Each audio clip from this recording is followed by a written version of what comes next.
No more Pennsylvania. He's buying properties in Georgia, or what's going on?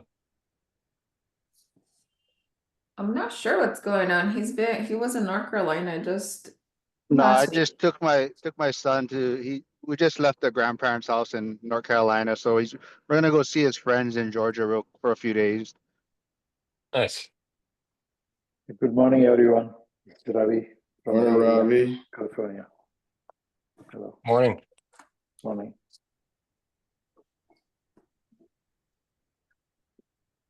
Well, if you guys want to go ahead and get started, we already kind of telling how our week went.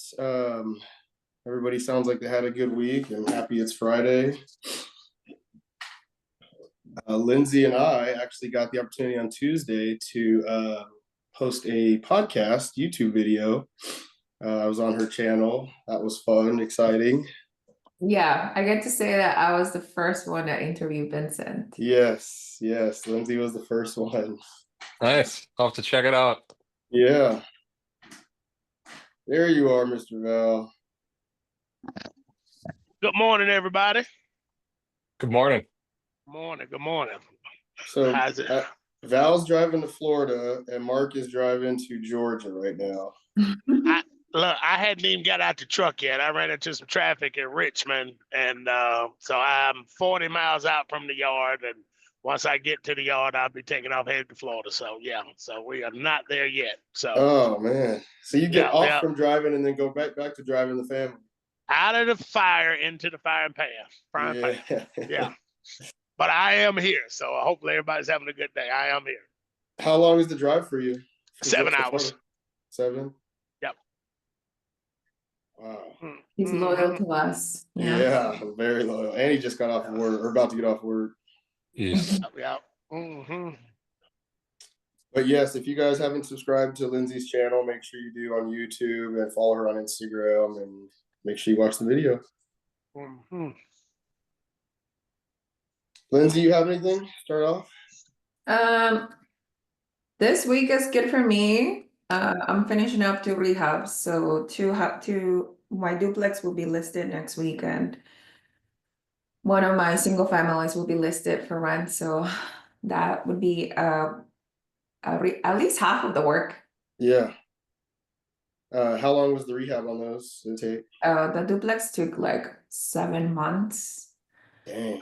And then mostly because it was winter, like I said, everything that was delaying me, like basically between this end of December and like maybe beginning of March was just waiting for inspections from gas lines to be installed and electric to be installed, and the architect of the city had to be called in because they had to replace the pipes that are coming into the house. It was just a mess. Yeah. So minus 25-degree weather over there. Yes. Nothing's going to like happen right away. But then March picked up and then everything has been like finished. Yes. Good. Well, now you're getting into better weather, so hopefully more tenants will apply, and nobody wants to move in December or January. So yes. Good. I signed papers to sell one property yesterday. Actually, should funding close and be recorded today. This would be a flip that I bought in late November. And then Wednesday we close on another property for the next project to flip. We are almost done with the rehab for an out-of-state burr, one of them, and then another one that's ongoing. Had some accessibility issues with the tenants. These ones I'm burring actually have tenants in them. That's kind of one thing I want to talk about today was like finding off-market properties with tenants in them, like how I've navigated that and tackled that and why I think it's better sometimes. But these 2 properties I purchased, one was from a mailer. The lady inherited the property from her dad, lived in North Carolina. Dad gave her the property and she wanted nothing to do with it. She had no contacts in Montgomery, Alabama, no idea how the house looked. So I bought this property sight unseen. We did an exterior walkthrough and kind of peeked through windows, but we didn't get inside. luckily it's a small property. I think it's like 980 square feet, and it doesn't need much work. Needed a new roof, so we just got done with that. But with this property, she was paying, the lady's been there 20 years. She was paying, I want to say $650 a month, something like that. Once we got in the property, I was able to get in contact with her, and I liked it because people 10, 15, 20 years in a property, they don't want to leave. They've been invested in that. They've put time, money, and effort into this property. So as soon as we locked the property up, I got her up to a $1,200 rent, and I put her on a Oh, wow. lease. Yeah, so she was month to month. She didn't want to leave, and I told her, I was like, "Hey, I'm gonna fix your property up. We're gonna make it nice and new roof, paint, flooring, all that kind of stuff. But I need to put you on a lease." So that week, got her rent up $600 to $550 up in rent, and she pays on time every time. I like that because I can still burr these while cash flowing. So I'm not doing it to a vacant property, which would be easier and nicer and quicker, but I'm also getting paid from the day I buy the property. This other one I'm doing, the gentleman was month to month as well for years and years. He was paying $1,200, and I needed to be at $1,400. So once we locked up the contract, next day called him, told him I'm going to fix the property. We're going to do this, but I need to raise his rent. So we raised it to $1,400, signed him on a lease, and same thing with that one. So the pros and cons are, yes, you are cash flowing, you're making money from day one, but the cons are essentially you could be paying more in labor costs because they're kind of moving room to room to room. Luckily, these two, the tenants are actually moving things room to room as kind of a agreement of we're fixing it, we're doing things to it, but we need your help as well. My guys aren't movers, they're not going to rearrange things. You guys, if you want this done, you kind of got to, take this bed out, let's do the floor, let's do the paint, and then put the bed back in kind of thing. So labor could take a little bit longer. I haven't seen a huge increase in price, honestly, for my labor costs, but this way works out better for me with the tenant in place. It's not always going to work out because somebody could not agree. But good thing about Alabama, 30-day notice to vacate, which I actually served one about 11:30 p.m. last night. I served one for one of my tenants. 30-day notice to vacate. After that, we can start the eviction process. So how is that process? Like which one? The notice to vacate? No, the other one. So basically, you bought it and they want to stay. That's great that they want to stay. But how do you approach that? Because basically like what Dion said, if you raise the rent $100, you're an asshole. But you got people that want to stay, and then you get a significant raise like that. How is that conversation? Yeah. So the first lady, she's been in, like I said, I think it was like 20 years. I was honestly 100% transparent with her. Hey, I'm an investor. I got to get you up to market rents. I purchased this property. I have to make money in this property. I'm an investor. I know you've been in this house, in this rent for 20 years.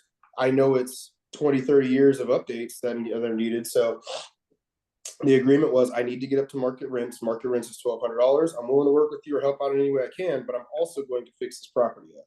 You're going to get them remodeled. You're going to get a nicer flooring, paint, cabinets, counters, things like that. You're going to get a nicer home, new roof, but this is what I need to do in order to get you that. So she was fully on board. I think she knew, like, okay, I was getting by that $500, $600, $700, whatever it was a month for rent. It's time for me to get up to market rent. And I think she's seeing what the neighborhood's saying, and everybody's paying a little bit higher. So she's kind of getting by. I don't want to say she's getting over, but she was kind of doing okay for that $600 just month to month. But I was fully just transparent. Same with the next house the two that I'm doing right now. I was transparent with him as well. I was like, hey, I bought this property. I'm an investor. I live out of state. We're going to fix it up. And that first conversation wasn't the easiest, but once they saw them start working, and now he's got new flooring, the whole house is painted. They're doing both bathrooms right now, a full remodel. So once he saw that, he's been nothing but thankful. And his was easier. His was only $200. Not to say it's not a lot, but his was only $200, so it wasn't a huge increase. Hers, it was substantial, but fully on board. Like, it was just a conversation. It's a risk. It's definitely a risk. I bought the property sight unseen with a tenant in place. She could have just never answered, never responded. Have to go to the eviction process. There could have been a whole bunch of things, but these two I went through have been super simple, super easy. So I'm kind of lucky on those. Yeah, well, that's cool because I would figure that first initial, people gonna start doing a whole lot of grumbling, you know. Oh, for sure. And Definitely. you know, because it's like, oh, you know, everybody wants to kind of stay where they are and make all the complaints or whatever. But no, that's good that you had a good, you know, you had a good response with that. So Yes. that's good. That's good stuff. Another thing we did on that is since it was so hard to get a hold of her, she's a little older, so it was really hard to get a hold of her. I sent my contractor to go door knock and just, hey, go introduce yourself, tell her who we are, what's going on. So she's fully on board. You know, over the phone, some guy from California telling her she's going to raise rent $600 just probably doesn't sound trustworthy to an older lady. So I had him face to face. Hey, I work for Vincent with Vincent. This is what we're doing. I'm going to be the one fixing it, helping you fix your property, things like that. So I think seeing the face to face, shaking hands really helped as well, having that boots on the ground rather than some guy on the phone saying he's an investor raising your rent $600 from across the country. Right. Yeah, that makes sense. That Yeah. makes sense. Good stuff. Good stuff. Appreciate that. Yes, sir. What kind of costs on your rehabs are you doing there, Vincent? I'm kind of curious on. Yeah. So a couple people asking this. I don't really base off of like a lot of people say, what do you spend per square feet? Everything is different for me. Every layout's different. Every neighborhood is different. I'm not remodeling one neighborhood the same way another neighborhood. So it's really hard for me to generalize that. What I do is when I purchase a house, I do a scope of work. So what goes into the underwriting process of buying this house is obviously I know what neighborhood it is. I'm not going to put quartz counters, beautiful cabinets inside of a $40,000 house. You know, it's going to be nice and effective and rent worthy, but I'm not spending extra money to put a what do they call it, lipstick on a pig or whatever, right? Yeah. So I do a scope of work. So we'll walk the whole property, and the same for my California stuff. We'll walk every single property. We'll come up with what we want to do. Oh, we can still use these cabinets. Let's just throw new counters on. Or this hardwood flooring, I can research, whatever it is. We'll figure out what that property needs, and we'll do a scope of work. Okay, I'll get my labor costs and I'll get my materials costs. And then we just kind of tackle one thing at a time. Paint's usually first. Flooring and paint is usually, same time. Then we'll tackle bathrooms, then we'll tackle kitchen, and then exteriors, depending on what crew I have on there. So it's hard to kind of say, but I'll say for these two, this $40,000 house is worth about 95. I'll put probably 15 into this one, and that's including a new roof. Well, Oh, wow. Yeah, it doesn't need much. Yeah, we got pretty lucky. So flooring, paint, roof, we're good. The other one I'm doing is a little bit more pricier. That one's going to be about 22. And that one is full. That's a 4-2. So it's a bigger property. That's flooring, paint, bathrooms, and kitchen. And then some exterior work. Not much, but so it's hard to kind of answer that for me. Because it's just different. were you refinancing out then, or are you just kind of leaving that equity in the property? Nope, refinance out. Okay. So one of them is private money, and then the other one is hard money.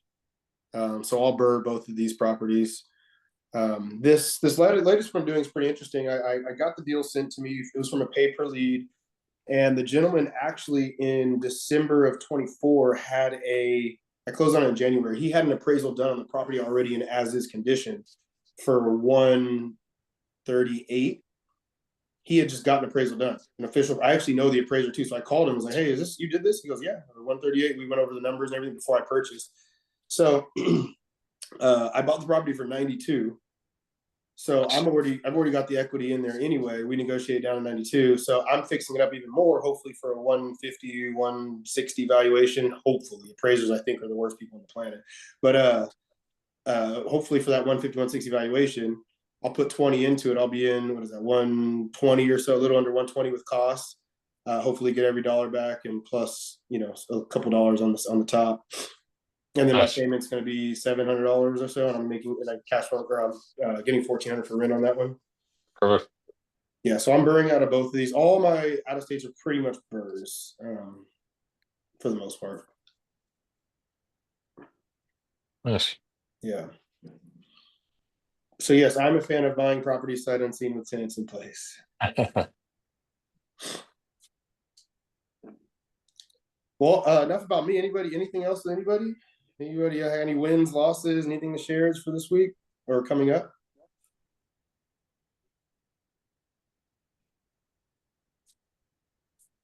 Mr. Larson, good morning. Kenny and Jen. Oh, sounds like a chill week then. That's Did it, you- we're done. Did you say you didn't like appraisers or you like appraisers? I do not. They're so much fun. Oh, I feel like that they're just out to get investors. I don't know. I've never had a good. I think they're shady. Yes. Definitely. I have full evidence that they see the purchase price of a property and they are out to just. Oh, definitely. Yes. 100%. I don't think they should. I think they should not have access to what you're trying to purchase the property for, because if you're getting a good deal and you want that built-in equity, they're making sure that you don't show any equity. 100%. Appraisers, they're the worst. In my out-of-state and my in-state stuff, I think that's why. So now I deal with lenders that don't appraise. It just hurts it so much, and I lost 25,000 on a flip. This one I'm closing. Oh, sorry.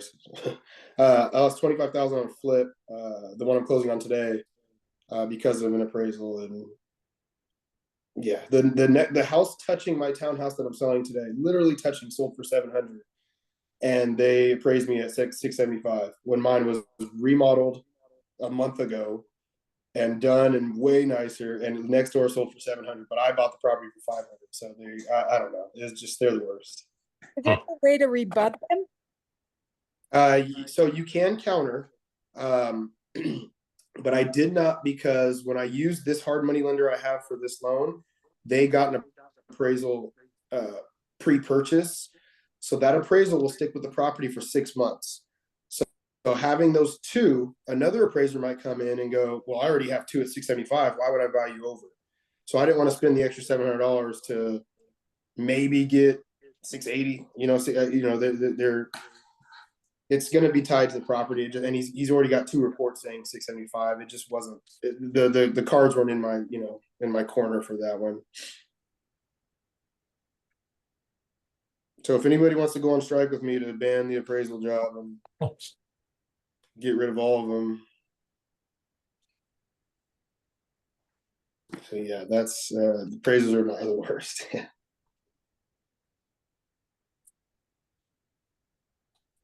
Well, good. I mean, nobody's got anything else. Yeah, any questions, any challenges? Ryan, anything with you? Not much. No, I had like a contractor's agreement basically that I'm just kind of ironing out and getting him to sign this weekend, and then gonna kind of get the work going on that duplex that I got. So looking forward to that. But yeah, they're expecting what they say. I think like 6 weeks on that one, so it's gonna be a little while. Okay. Mr. Val and I spoke yesterday or Wednesday, I think. And he brought up a couple questions regarding property management. I thought I'd bring up just kind of as far as rates, what people are seeing for the out-of-state properties. Are there like as far as their finding a tenant rate? Is it half the lease? Is it no fee? Like what kind of fees or rates are people seeing from month to month, or finding a new tenant for the out-of-state properties? What I'm noticing, like in the Detroit area, everybody's pretty much first month's rent they take, so kind of sucks, but it is what it is. And 10%? And then, well, I'm doing 12%, but yeah, it's pretty much 10, Okay. anywhere from, yeah, usually 10, 12 is the max I've seen, I guess, but I went with that. So if you come in, say $1,000 rent, you find a property $1,000, you'll get the 1,000 security deposit. They're taking the 1,000 for first month, and then $100 or that first month is waived. The first month they're taking basically, yeah, so you don't get. So they're taking $1,100 first month. They're taking the deposit and kind of putting that aside, and then also the first month's rent, that's theirs. So yeah, your first month you're pretty much out, And then $100 every month after that consecutively. Well then they're taking so they're, if it's $1,000 10% or whatever. Yeah, 10 to 12, yes. Okay. Yep. Okay. I think ours is like 8 to 10%, but Kenny can probably correct me if I'm wrong. For our property management, I think it's about 8 is like the lowest, and then I think on average it's about 10. Yeah, we only have like I think 2 at 8. Okay. Actually, our one in Sacramento is 4. But 4%? yeah, but it's a higher rent base in Sacramento. Yes, yeah. So I think the dollar amount that is ends up being the same. Yeah. Do they take the full month's first month's rent? The full No, they take I think all of them would take half of first month's rent to put a tenant in. how about lease renewal fee? Um they're I think the Texas one is about it's a half a month, I think, or I forget what it is. Yeah. And then we have another one where that just takes a flat I think $99, which ends up being maybe about 10 or almost 10% of the month's rent. Wow. Oh, late fees. Do you guys also What? Oh, sorry, what was that? late fees? Did the property manager keep them or did they come to you? One property manager gives us the late fees, the rest takes it. Hey, Kenny, you have a property in Yeah. Sacramento? Yeah. Who's your property manager? Eagle Property Management. Okay. Yeah. Yeah, I They've didn't been know pretty you. good. And that's a long-term rental, right? Yeah, the long-term rental. Okay. Yeah, they've been pretty good considering it's 4%. Yeah, I was just hoping it wasn't a couple others that I know. Oh, cool. Thank you. So It Hey. was recommended by our agent, I think, in Sacramento, Yeah. that Gotcha. also used to him or them. When okay. did you guys buy that property, Jim and Kenny? Back in 2021. So those were actually our first intentional investment properties. Oh, nice. Yeah. What are they, single family, multi? Single family. That's cool. Got it when rates were low. Yeah.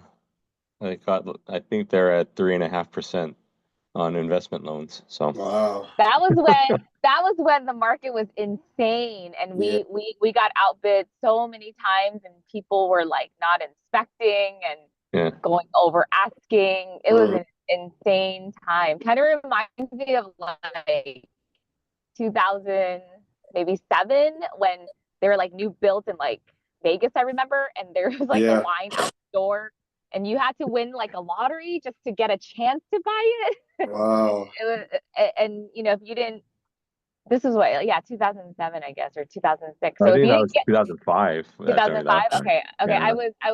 I was just a spectator, very confused. But you know, if you didn't win that ticket, you'd be like so sad that you lost out. But it turns out a couple of years later, I think that a lot of people were thankful they didn't get the ticket. But it was insane. Yeah, very similar, very similar. Probably not as bad, but yeah, it was crazy. Yeah. No Wow. inspection, over asking. You didn't have to look at it, just bid. Yeah. Crazy, yeah. Nice. Hey, Vincent, I had a question on leads. I'm sorry, what was that, Mr. Larson? I said I had a question on leads that you're doing in Alabama. Yeah. So what's the breakdown? I mean, where are you finding most of your leads? Is it the ones that you're buying, or is it just agents, or? Yeah. So for out of state? Yeah, for the Alabama ones specifically. Yeah, Alabama, last year and early this year, mailers was the best way. I stopped mailers about 2 months ago. About 2 months ago. Now predominantly my leads are from property leads, the website I've briefly talked about before, and wholesalers and agents for out of state. I've slowed down my marketing like so much in out of state, and I'm actually going to be picking back up literally next week. But it was just a lot to maintain. You know, both states of leads, and I kind of was just focused primarily this last couple of weeks, just focusing primarily on California stuff. But mailers, if you have the bandwidth to take a random call, is the best way to get an out-of-state property. And I've talked about my list before. I mail to out-of-area owners. So I send thousands of mailers out to people that own in Montgomery, Alabama, but do not live there. Tired landlords, essentially. Yeah. And that I found is the best way. But the con with that is you're getting a phone call at 5:30 in the morning because it's 7:30, 8 o'clock there, or you're getting a phone call at 6 p.m. You're getting a phone call in the middle of your son's baseball game. You're getting a phone call driving. You're getting a phone call like you're going to get a random phone call at times. You're going to get one saying, F you, never call me again. You're getting one saying, tell me more about what you do. You're going to get all types. I recommend if you don't want to negotiate, if you don't want to talk, if the time is not there, hiring a VA to take those incoming phone calls. But I can pretty much guarantee you, your first list, you will get interested sellers. Jen, I was spending a little over $1,200 a month on mailers. So I was sending out about 1,500 mailers or so. And it's all from that lead or that property leads website? No, property leads is its own lead generation. So those are incoming leads that people fill out online forms, ads, what's my house worth, sell my house fast. They're filling out things like that online. This property lead site takes that incoming information from the seller, and they're selling it to investors. So that's the bidding website I've brought up. What I build my list from is Property Radar. So Property Radar is the site that it's just an information site. Basically, you can find anything you need, everything you need, whenever you need it. I build a list. I create different categories, build a list, and I combine that into one list. I take that list, I submit it to Yellow Letter HQ. Yellow Letter HQ will make postcards, check letters, handwritten. They'll just make all types of whatever mail piece you want. You can put your picture on there. You could put your dog, your business name. You could put whatever you want on there, and they'll send the mailers out. So they're about little under, depending on how many you buy, a little under $1 a mailer. But they take care of everything, and they send it out in about 2 weeks, and then you'll start getting calls. They'll tell you when it hits the mail, and you'll start getting calls. They'll value it as well. You can put, sorry, I didn't elaborate on that. You can put a value. So it'll usually go off the Zestimate. Yellow Letter HQ has a criteria where they'll go off around the Zestimate price.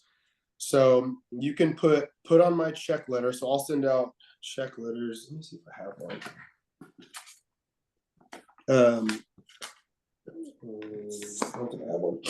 I'll put on the check letter. I'll put 70% of ARV.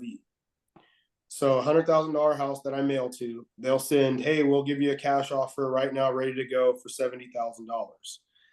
$70,000 is where I want to be after my rehab is done, but $70,000 initiates a phone call. So that phone call, they're like, oh, cool. I know my house is probably worth 90 or 100 grand or whatever, and this guy's gonna give me 70. Cool. I'll initiate the phone call. That's when the negotiation starts. Cool. Let me get my guy over there. Let me walk it. Let me see what I can do. Okay, I know the check said 70, but we're probably around 50, 55. But I can close in a week. We're good, ready to go right now. Let's do this kind of thing. That's where the negotiation starts. But 70 is that gap or that number I found where you're initiating better calls. 80% is a little too high, and 60% is a little too low to initiate that call. So about 70% is pretty good for a all cash offer. And then from there, you negotiate, obviously. And I can show you guys that process as well. It's Yellow Letter HQ is who I use. So with your marketing, specifically in Alabama or out where you're working, are you seeing more leads coming from the postcards or agents or, wholesalers? I mean, what do you think is your top source for leads? Mailers by far. You're casting a wide net. So, I mean, if you send 5 mailers out a month, then of course not, right? If you send 4 digits and up, you're going to get, my last batch, I got 27 calls, which was unheard of. Not all of them were leads, not all of them were deals, not all of them were even good conversations, but initiating 20, almost 30 calls from a list is huge. Just getting those calls coming in was huge. I'm used to getting under 10 and then closing 1 maybe. And that was with 1,200 mailers? Yes, sir. Yeah. That last batch was about 1,200.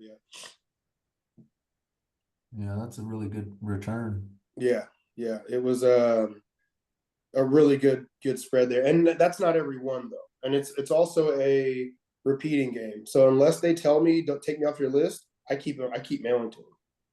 Keep mailing, because it's all about timing. They're on my list for a reason, obviously. So it's all about timing. One day they will call. I got a call. Actually, my last batch was like December. And I want to say I got a call like 2 or 3 weeks ago from one of my mailers. And I was like, oh, I wasn't even thinking about it. But it wasn't a serious one. But still, you know, that mail was still sitting and still thought of me to call. Yeah. Janice asking, how much do you spend a month on mailers? It was when I was doing it, it was around $1,200 a month, Jim, and then I was using Yellow Letter HQ. And let me see. You know, give me 1 second. I might have one. I'm in my house. Give me 1 second.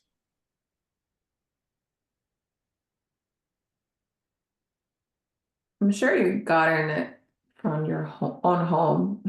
Yellow Letter HQ. Whoever has a primary residence.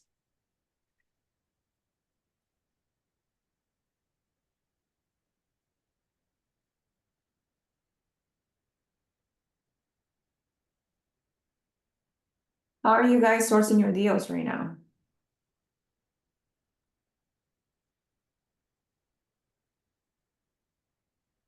Or not working on them right now? Oh, I meant Safeway. Go ahead.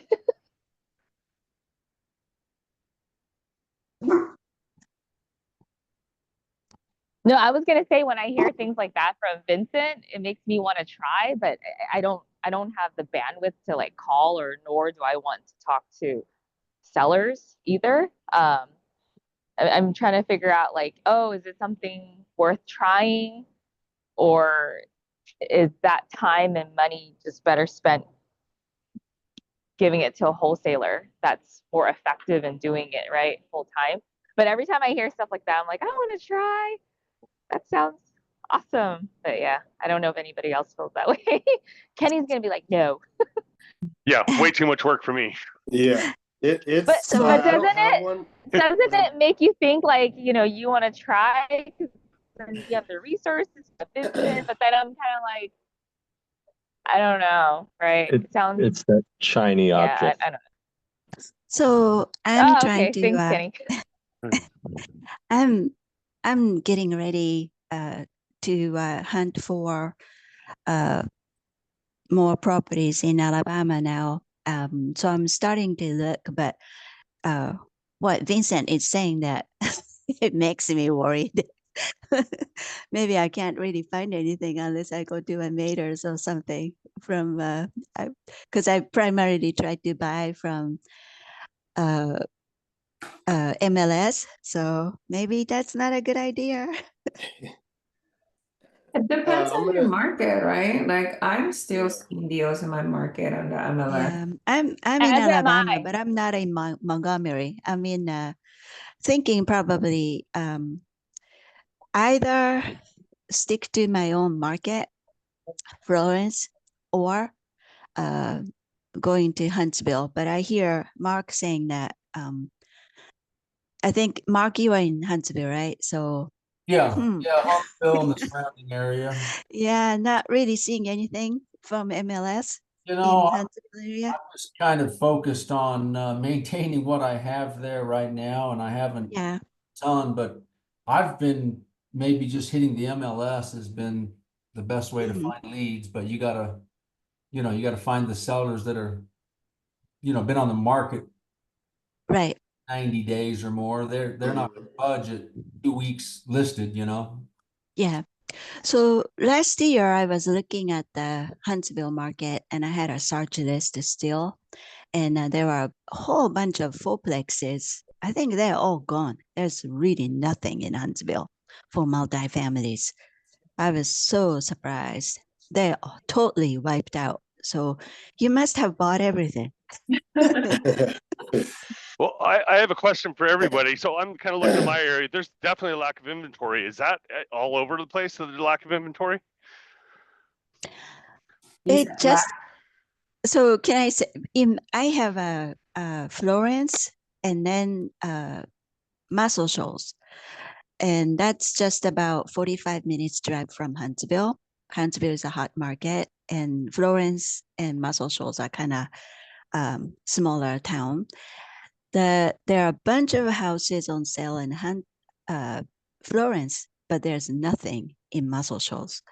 So I just had a conversation with a property manager, my property manager there, I have houses in Florence and Muscle Shoals. They are two different counties across the river, but there's just distinct difference in two markets. They used to not to have that much difference there, but now it's just like a black and white kind of difference there. And yeah, I think some markets are taking kind of shape nowadays. So I'm kind of careful approaching, but try to learn about the market. Maybe that's my experience. So I sent you, Lindsay, a PDF of a mailer. Inventory, but it's Sorry, go ahead, Jen. Sorry, go ahead. oh, I'm in Safeway, so maybe the connection's not good. And I was gonna say for us, we do have inventory, but the pricing isn't and doesn't make sense. So to answer that question that came through earlier, I feel like we have more inventory, but just nothing would make sense to even purchase at this point.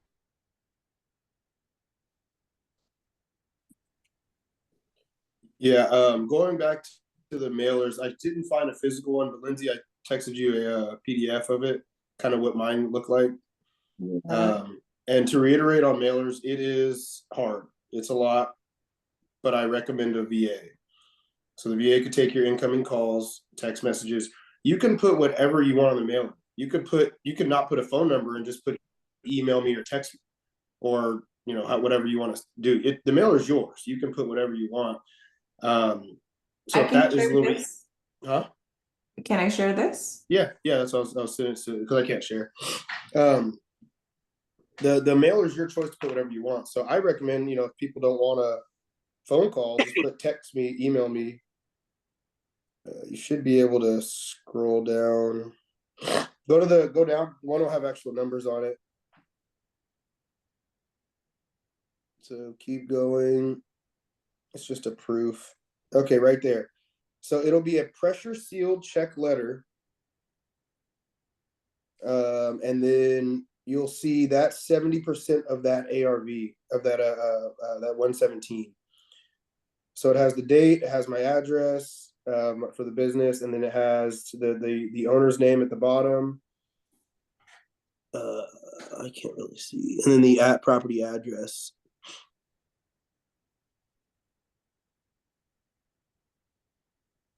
So at the top, it'll be a little note. I buy as is, no repairs, hassle-free interaction. Call me today for your offer.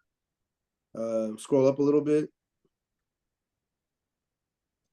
And then it's got the website. And so that's what they're getting. It's a pressure sealed check letter. And those are a little under $1 a mailer. But yes, it is a lot. Like I said, I could put on there, text me. I could put on there. I've got some from my house. I guess if you guys want to try, you can always go to Property Radar and compose a list, right? Yes. Yeah. And I will help and assist in any way. I think Property Radar is the greatest tool in real estate investing. I use it every single day, and I wouldn't be able to do these mailers without it. And then yes, Jen, wholesalers are awesome, and I've had good luck with them. I bought 2 properties off wholesalers, but with this, Vincent, how are you vetting those wholesalers to make sure they're not shady? One I bought in Alabama was from Rapid Fire Investments. It's a big company out there. And I've actually talked to her for years, and we have the same last name. So we had connected on that randomly, but the one I bought out there, the only one I bought out there, honestly, it was just, I had just known her for years and talked to her, and she stoned me deals before. We just never closed on blood. So I didn't necessarily vet. Actually, I'm sorry. My private money lender knew her. That's what it was. My private money lender knew who she was, so I had his blessing and reference from that. I do have one wholesaler out there I've never done a deal with, but he sends me deals on market. So I always tell him, like, stop sending me, like, I can look at these myself. Like, you know, you're not finding me anything.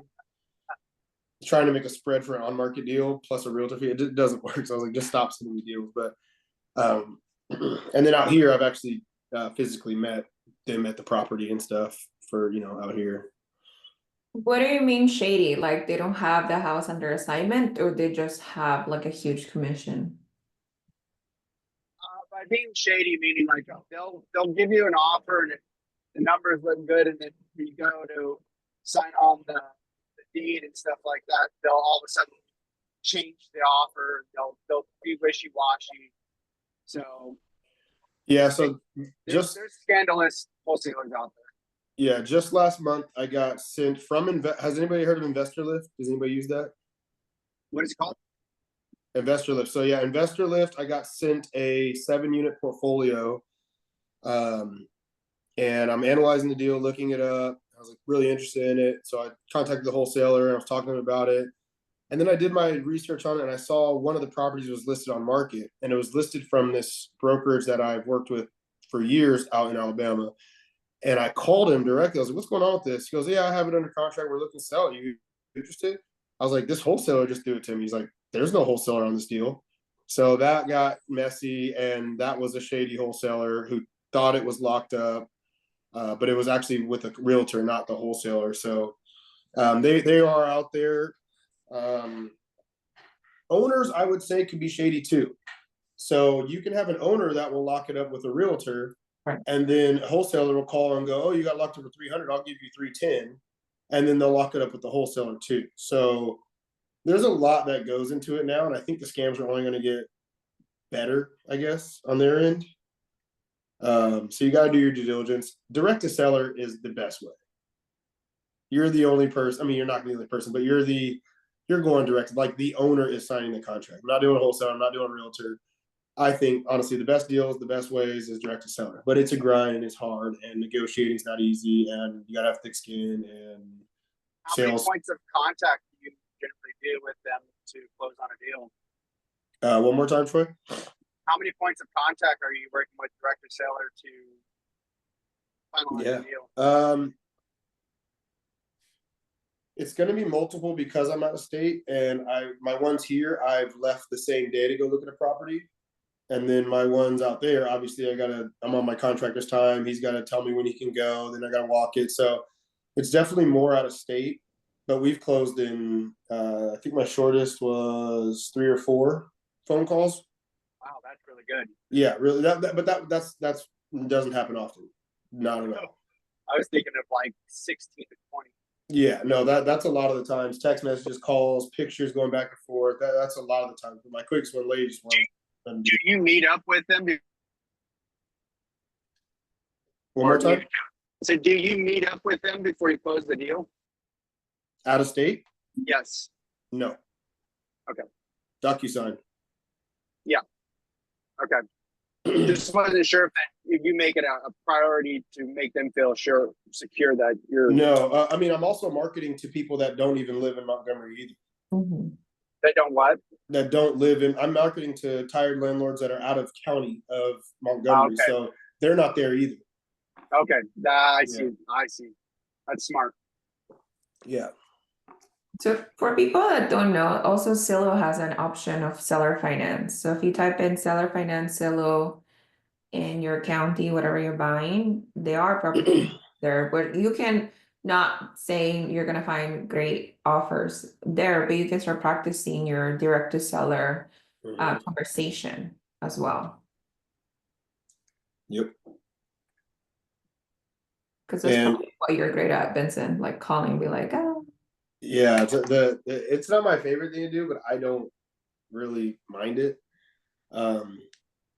That's a really good point, Lindsay, because usually people that are understanding of seller finance are investors themselves. So they may have more properties, they may be able to help you with other things than just selling in their house. Like there's so much doors that could be opened in that category as well.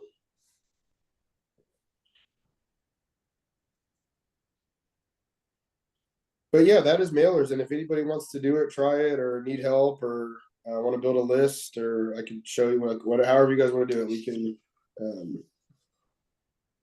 But there's a lot of tools that can go into it. The easiest way would be get property radar, send out mailers, have a VA take the calls, vet the calls, and you close the deal. See if the numbers work, and then you close the deal. Hey, Vince. I'm not sure how well you can hear me. Jenna's like, I hear calling is the most effective way to text What is it? on the chat. Which way be? Do you have people on property managers, contractors, like anything that I want to do, I have to call. I cannot text. If I text, they're not gonna reply. I don't Really? know if this is a generation thing. I'm a millennial and I feel like calling is intrusive. Yeah. I have to call on the phone. Yeah.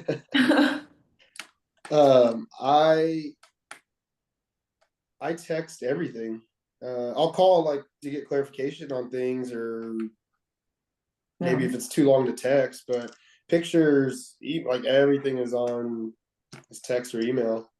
Yeah, pictures is in, but I feel like I have to call, be like, hey, you need to send the pictures now. Yes. And I'll send the pictures. And I'm so sorry if I'm offending anybody in this. Besides appraisers, if you don't have an iPhone in real estate investing, you need to get an iPhone. So I hope everybody has one. I'm sorry. But appraisers and people with Androids are like. We also text, Lindsay. I feel like sometimes on the call it's more effective, but I feel like they're so busy, like the contractors especially, sometimes they forget what I even say. So I actually like texting, so I have that visible and they can refer back to it, and then I can just forward it again if things get kind of lost. So yeah, I mostly do text, and even if I call them, I'll follow up with the text because they'll forget me like in an instant. I feel like I'll call them. I'll text them. I call you right now, and then I call them. But I don't know. Maybe it's just the people that I deal with. They're older. Yeah, they're I like the same thing that Jen said. You call and then send her a text right after, because they're either working or on multiple projects, or forget what you just talked about, or they're under a house, or just you never know. So yeah, Jen, they're really good at agreeing with me just to get me off the phone. Yeah. And they're like, what did she just say? I just got her off the phone. So yeah. Yes. Rick, I have never trained a VA. I'm getting I had to push it out a week, but I'm getting the Jennifer VA next. He starts Monday. I had to push. It was supposed to be this past Monday, but I pushed it out a week. So that's the expensive. Paid for your VA. That one's going to be like $13. Like, it's expensive. Per day or per hour? No, hourly. Okay. And then I'm hiring another one. I actually put a job posting out last night. This one I will be training, so I'll let you know on that. So I'm gonna have two. Are these local VAs or are they out of international VAs? Oh, internet. Yeah, they're in the Philippines. I was wondering if you are training them, because I've been getting a ridiculous amount of calls from VAs, and they're terrible. Oh yeah, yeah. So what I do when I get VA phone calls or like sales calls, I try to hire them right there. So if they call me for my house, they was like, "Hey, can I buy one of your properties in Alabama?" I was like, "No, but I'll buy something you guys have, so put me on your list." And then I also ask, "Are you looking for more work? Like, do you want to if they're good?" So I've tried to hire them when they call. Yeah, I was gonna say if they're good, I definitely would. That's what I would do, because man, I've been getting a ton of them. They're very blunt. There's no warm up tone. Their tonality is atrocious, and they're just like, "Are you interested in selling your home?" I'm like, "Yeah." Which one? Yeah, I've actually the Jennifer ones. I've actually listened to a couple calls of his. The guy's actually a lawyer, I guess, or has a law degree. Oh, wow. Yeah, and he just does this because he loves it. I don't know, but I listened to a couple calls. He has the what is it, inflection, and he's got the tonality, and he's understands sarcasm, and he knows that somebody's gonna tell you, "Oh, I'll take $1 million for my $50,000 house," and then he's not like passing it to me as a hot lead. Like, no, that's not a hot lead. Like, but yes, I do have scripts. I have all of that information I can share with you guys. You know, for what you want them to say, what you want them to do. My second one will be more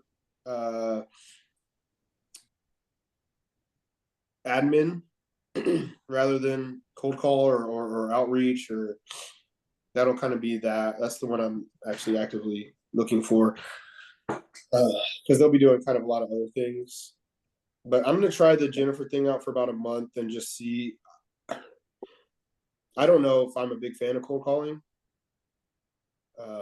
I don't know. I'm just gonna see. It's not just not gonna break the bank. I'm just gonna try it out for a month. I've already built lists for him to target, and we'll just see. If I get a couple leads from it, I'll probably do it again. If I don't, then I'll probably end it. But cold calling, I don't know. We'll see. What's your frame of reference? Like, what's if, let's say you get one lead, would you try it again? One lead closed, or one like warm lead that I can negotiate? One more warm lead. Ooh, one. I would do it again, because looking at the numbers of what I'm spending, that's around the same for a mailer. And if I get one warm out of a mailer, I'm happy. So I would probably do it again. But like I said, I'm going to target out-of-state owners that are just tired of this Alabama property that they want to deal with. They can't find a tenant, or they can't fix it up, or they don't have a team or crew. Like, I'm going to target them that are just tired and over it. Yes, Rick, I do have a script. If you're interested in that, I can show you my whole process of how I've been hiring, looking for. Next week, I'm actually getting a spreadsheet of and hopefully I'll have it for you guys next Friday, but my mentors VAs train and interview other VAs for us to hire. So Jason Pritchard, his VAs, he's got a bunch of VAs, they interview and train. So we'll get a Google Doc of just 20 or 30 VAs that have a full interview on Zoom. You can hear them. It has their resume. It has their experiences, all that kind of stuff. So it's got a little document on them, and you can hire them directly from there.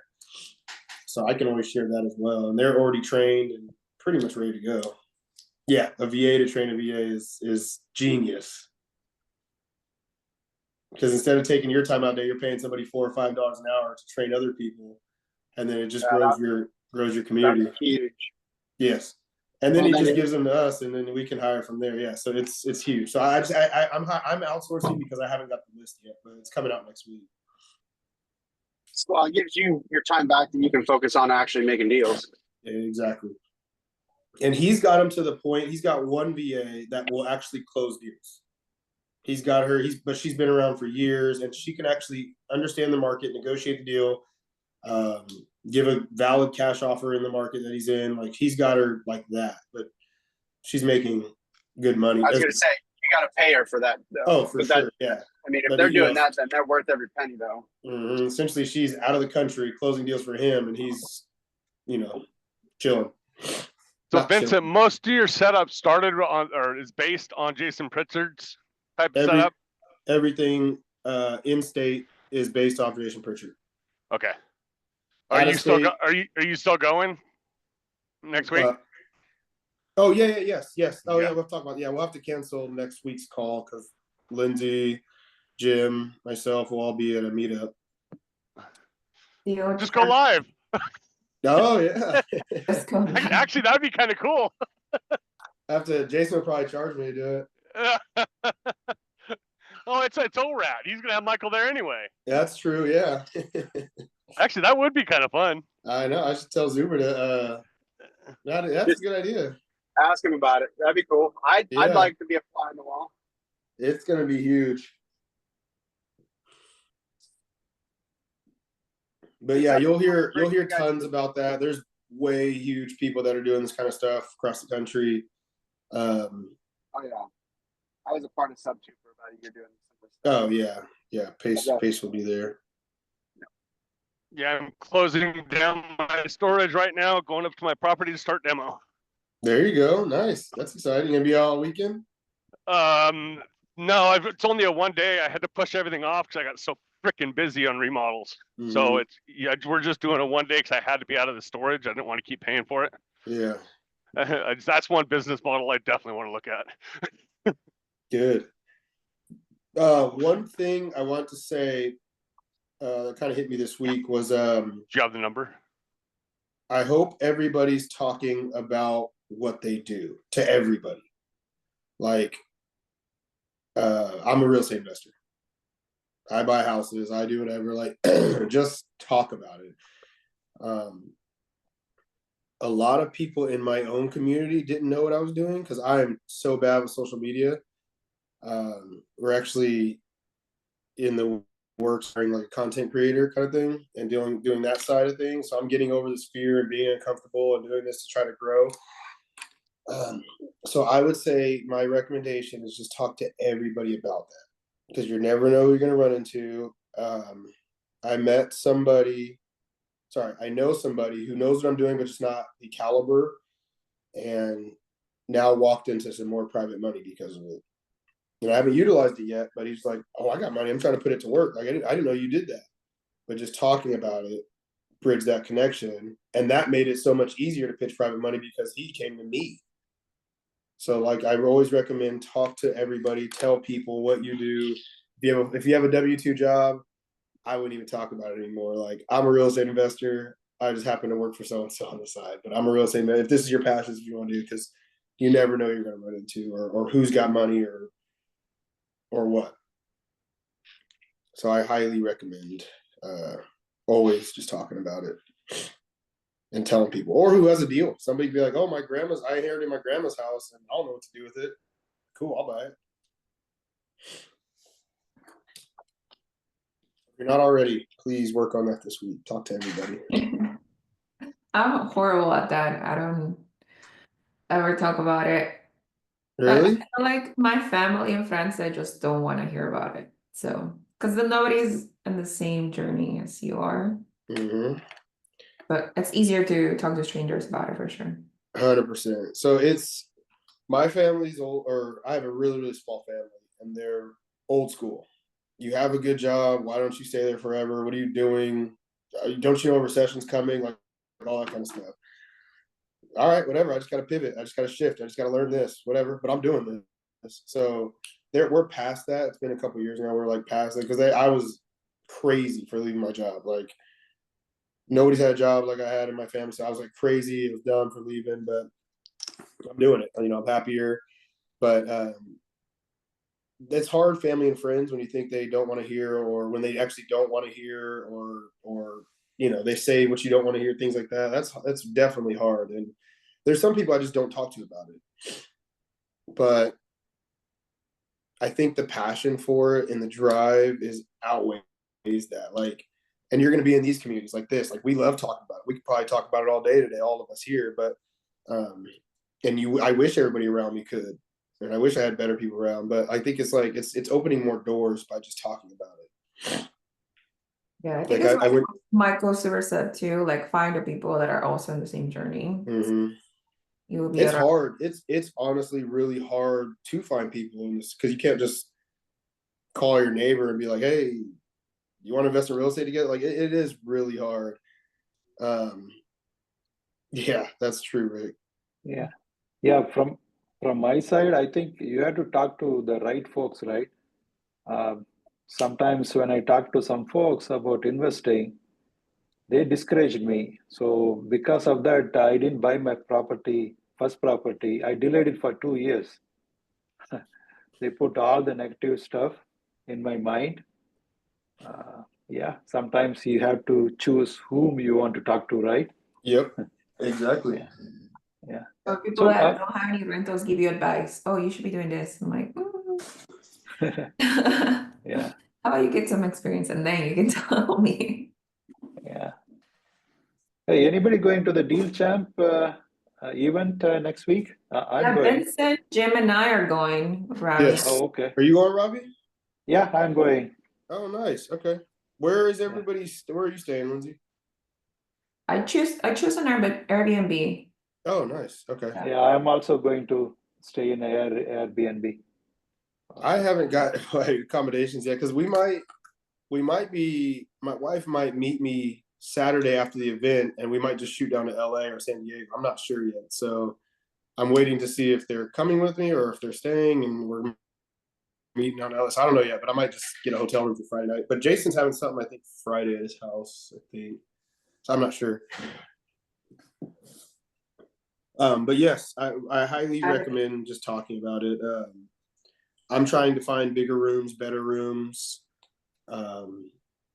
We don't have many networking or meetup events around here. So I've held 2 already, but we don't have very many. So I'm trying to build, you know, our community out here where I live. But yeah, just talking about it. And it is hard. It's definitely hard. Like everybody's got their own get rich quick scheme, which they think, but we all know real estate's proven. You know. Hey, Kenny, we need to add Vincent to our list. Oh, yes. I don't have his phone number. I can give you my phone number. What list? Yeah, go ahead, Kenny. Go ahead, Jim. We had a meetup a couple weeks ago in San Jose. I know. No. Yeah. Jen, I think sent it to me. It was in what city was it? San Jose? It was in Campbell or somewhere other. Yeah. Okay. So when is the next event in Bay Area? I would like to join. Bay Area. I think it's in the works. Not sure when, but we definitely want to do another one. But yeah, we have a text chat going on, but there's only people that we've been added, but we have to know the phone numbers to add in that. Okay. Yeah. I can. I know in SAC, Jim, Bobby hosts a lot of meetups at Crawdads on the River. Yeah, Jason told me about that. I want to go to that, but I just haven't had time. I've been to a couple of those. They're on Wednesdays, usually every month. I don't remember which Wednesday, but I think it was just this past Wednesday. But those are pretty cool. He's usually got a different speaker every month. But Bobby's in Jason's program as well, so I've met him a couple times. But yeah, he's doing that in SAC. I don't know. We're trying to have another one too here soon. We're just trying to find a venue, so I'll let you guys know whoever's around here that wants to come to that. Kenny, I know I've met at a couple for Miguel. Bobby, are you on Instagram, Rick? No. How else would you connect with him? He's I don't know. School. Bobby, is he? No, Rick. Huh? Rick is on school, so you can. Oh yeah. I'm trying to think how to connect with Bobby for his meetups. They're called. Let's see. I'm thinking about hosting a meetup in North Seattle myself. Trying to partner or connect with my local communities. It's hard to find meetups around here. Yeah. I mean, Dion and those guys have a meetup, and it's like South Seattle, which is like an hour and a half away from me, and I got to drive through like the most horrendous parts of Seattle traffic to get to. You should post it in school, Troy, to see. I was gonna do, because Esther actually came up and met me last weekend at our commercial property, and that's where I was thinking of holding the meetup is at our commercial property. It's an old tire shop that we're renovating, so it's got tons of space. Does everybody know that there's a new map that's going around in the school community, so everyone can put their location on that map? There was a big posting of it with Renee. He posted it when that was made available, and he kind of explained how to do it, but I'm not sure if everybody's looking at the general discussion all the time. Yeah, but yeah, just putting the things on the map to know who's in your local area. Yeah.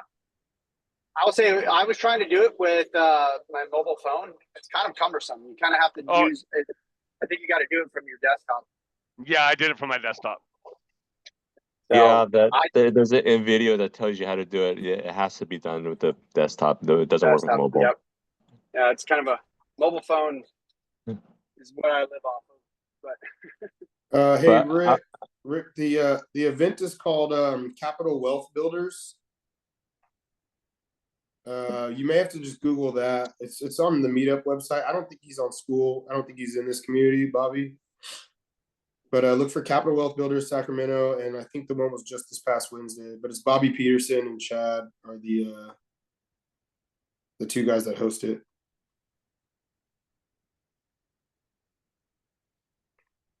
So there's something I've been meaning to bring up for conversation with you guys. This is something I've encountered very immediately.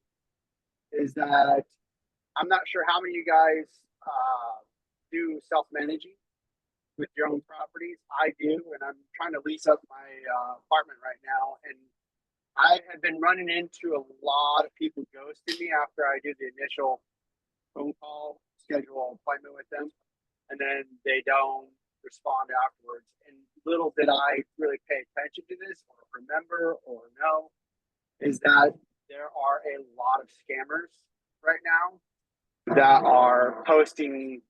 They're mimicking other people's properties, and what they're doing is basically being in conversation through email, text message, or even talking over the phone with people and getting them to agree to go look at a property. The one lady I spoke to this morning about it, she said that even she had someone say, "Oh yeah, it's self-guided tour. Go ahead and go to this apartment. The door's unlocked. There's the lease agreement's on the counter. Here all you got to do is fill out this application, and you'll have access for it." And basically, what it is, they're just getting people to pay for, filling out the application or even potentially signing a lease agreement before they even view the apartment. They're taking the money. And so I didn't realize this, that as soon as I have said to several people, like, "Oh yeah, it's a self-guided tour. Go to the apartment, give me a phone call, I'll give you access to the apartment." That's like a key thing that the scammers are doing. And they're posting on Zillow and Marketplace is the predominant area that the one lady was telling me about. So I didn't realize this until one of the tenants that were looking at my apartment sent a lead to me this morning. She said, "Hey, I just want to make sure that you are the homeowner or the property owner or the property manager of this property. Like, what can you tell me that's going to assure me that fact?" And I told her, "No, I'm the property owner. I'm on the deed. You can look me up." And she's like, "Oh, okay, that makes me feel so much better." She's like, because she's been scammed out of money. So I'm not sure if any of you guys are encountering this or aware of this.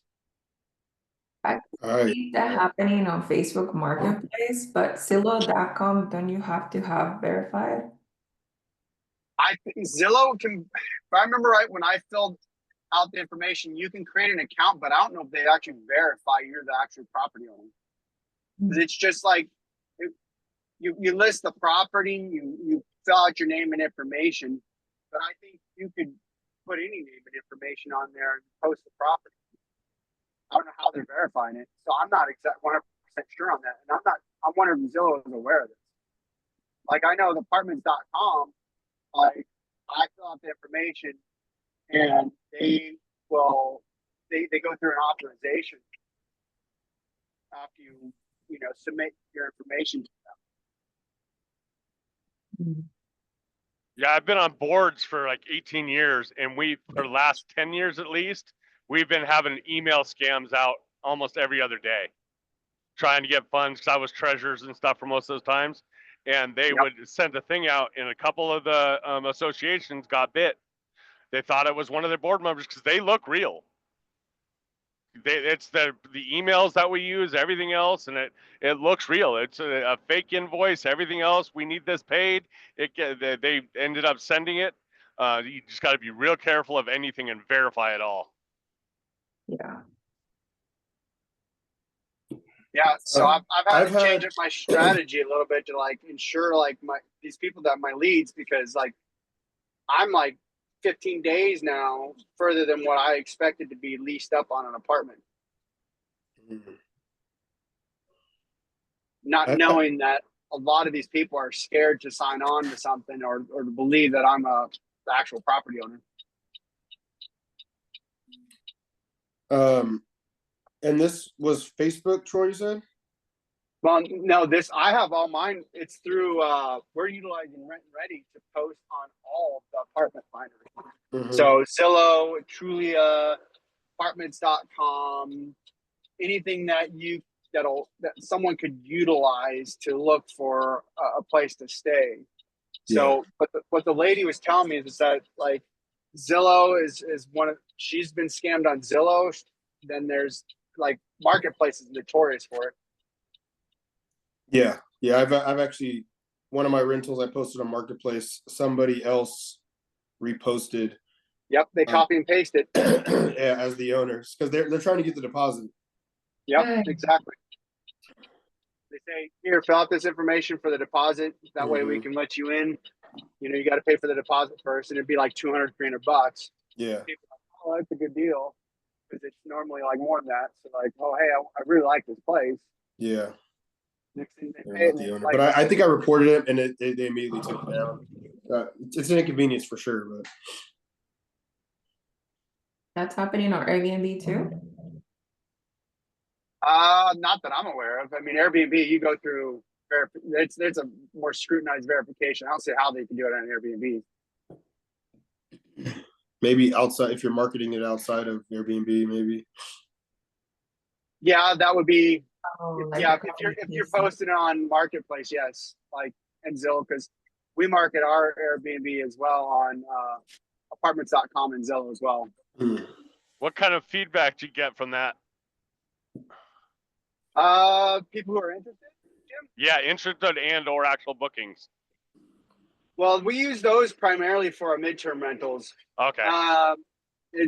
We haven't went full-fledged on doing like our own booking ourselves. We're too busy right now to do that. So I can't vouch for that, but we have been contacted from people wanting to rent it for just a weekend or so from that. And basically what we do is we direct them to Airbnb to book it that way. Because right now with it makes it easier because of all the taxes that go into it. Like I literally just got a booking not that long ago, and I was looking at all the fees and stuff to it. Now that the state's collecting, it is ridiculous. There's like 12 taxes that you have to pay. You know, I think it was like for 3-night stay, it's like 30% goes to taxes and fees. Yeah. It's unbelievable. And that's something you have to account for when you do your P&L at the end of the year. Yeah, and Airbnb is one of You cut out, Jim. Sorry, Jim, you cut out, buddy. Going through a tunnel. Yeah.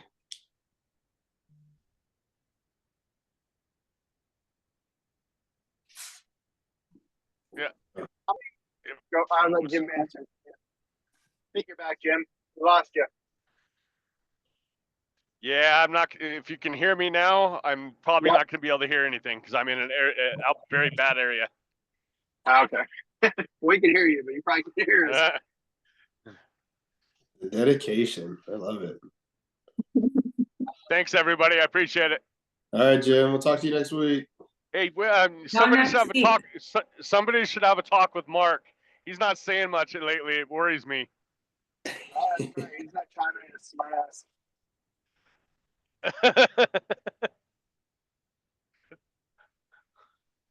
Well, my Chiefs got their butts handed to him in the Super Bowl, so he's pretty happy right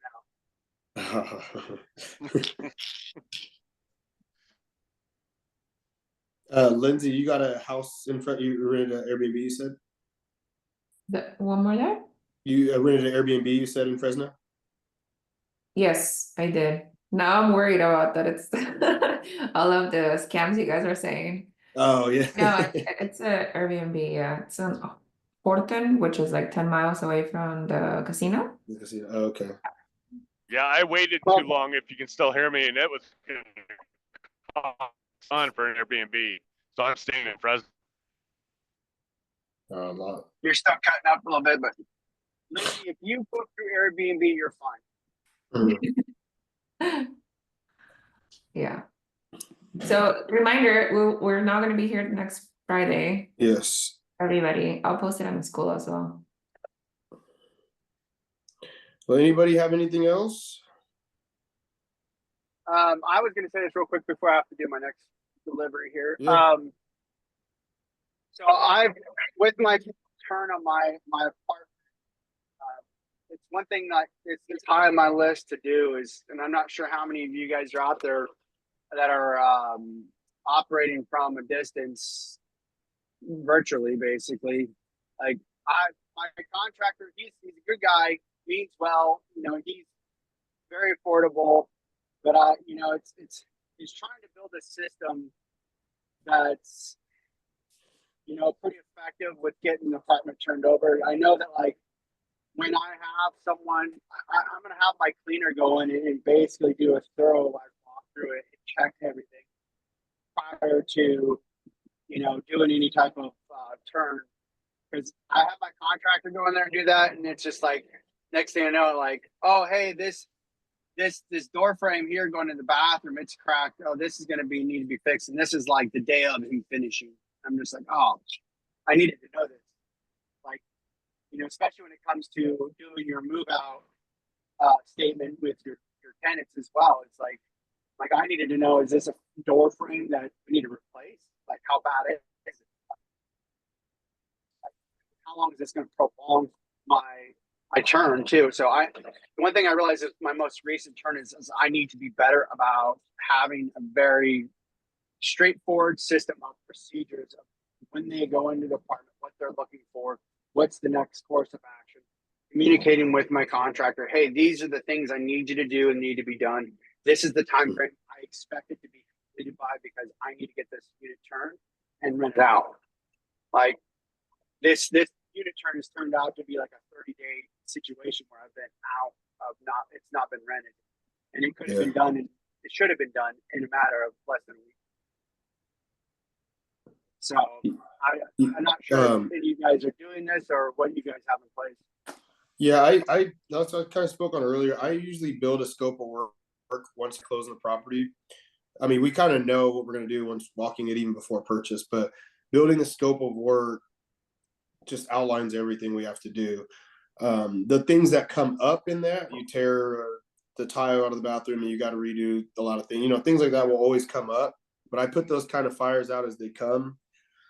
A lot of the times now my contractor just handles it and he just like, well, it's got to get done. Let's just do it. Like, I'm not going to say no, like they need the piping to the valve of the shower, like it's got to get done. So yep. Fires are always going to come up. Huh? Yeah. This is the biggest thing I noticed with my contractor, and this is something I'm kind of somewhat concerned about. So I'm potentially thinking of shopping to find another one. It's like I need him to know what to look for. Mm-hmm. To do a thorough inspection, a thorough walkthrough, and see the things that I need him to see. Say, hey, I did notice this. This is going to have to be taken care of. This is, it's like little things that tells. Like, I need him to know those things and be able to communicate them with me, and then have a course of action with it. Otherwise, it's like I'm finding about it later, or the cleaner's finding about it later after she's going through. And yeah. No, that's already a red flag there. Remember, it's your house. So like if they don't work out and it's making your life harder or more difficult, get rid of them. Like it sucks and it's hard, and maybe you have a relationship. Guy. Huh? He does. I said he's a nice guy, and he does a fairly good job, and he means well. But it's just like, where I'm at the point of like, how do I go to like say, hey, I need this from you. This is what I expect from the future, and if this isn't going to work, then I'm gonna have to go find someone else. Yeah. I have a contractor I work with who's predominantly Spanish speaking, and I don't speak Spanish. So there's a lot of translation that goes into there. My tenant in place on this most recent project only speaks Spanish. He doesn't speak any English. So putting my main contractor there, I knew they'd have been calling me, either one of them would be calling me off the hook and asking questions and doing things. So I knew, let me send the other guy because they're friends. He's talking like, oh, this guy's so cool, and now we're moving things together and doing stuff. I was like, all right, cool. So now they built that relationship. It's easier for me. But there, yes, he does call me still for things, and it's like I don't. Yeah, go take care of it. I don't know. Like you're asking me, you handle it. But I would say if they're not making your life, it's not going to be easy, right? But if they're adding more to you, then it's not a good fit.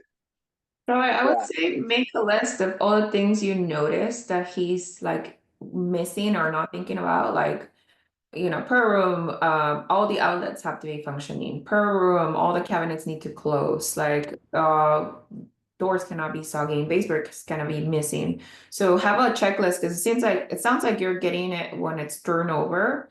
Have a checklist that your contractor needs to be done, and if let's say it's taking him longer, like a month, then maybe if your turnover fee for him is going to be like $600, maybe like per week, you know, you're losing out like $100. Or if you finish for the 2 weeks, then you have an incentive of additional money, like 10%. I don't know.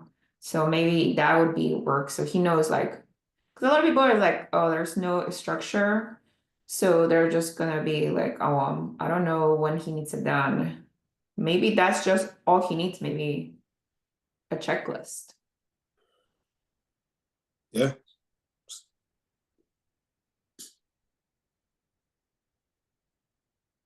Well, I hope that helps, Troy. I don't know if you're muted or not. Does, guys, I'm in the middle of something. Oh, okay. Well, if anybody doesn't have anything else, I do have to hop off by 9:30, but anybody got anything else for the next couple minutes? Thanks, guys. Another good call. Have fun at Deal Champs. Yeah, next time you got to fly out, Ryan. I know, for sure. We'll be back April 11. Yes. Awesome. Yes, 2 weeks. Yes. All right, you guys have a good week. Thank you guys for coming. Great call as always. Appreciate it. Appreciate it.